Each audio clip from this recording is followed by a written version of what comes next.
This is verse 32 of the 21st chapter, Gospel of Matthew. Jesus reaching the dramatic conclusion of the parable he tells against the religious leaders concerning the two sons, one who appeared to disobey and yet later obeyed, and the other who did just the opposite.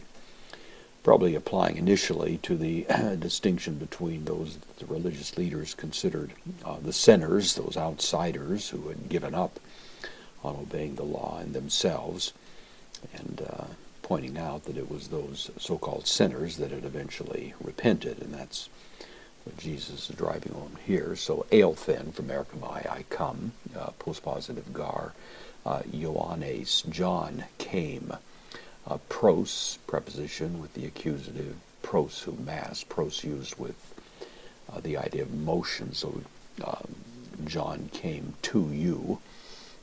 N, preposition with the dative hodo, in the way, or in a way, dikaiosunes, of righteousness. So he came with a strict adherence to the most lofty standards of righteousness. No one could impeach his integrity or find any fault in him. And yet kai, uk, epistuseta, and yet you did not believe auto him.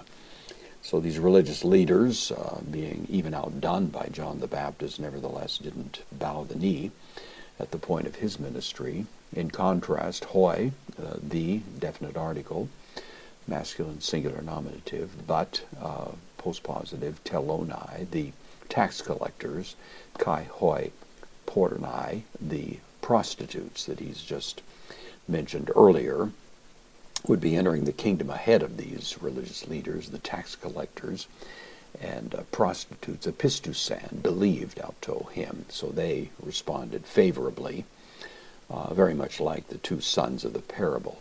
Humas,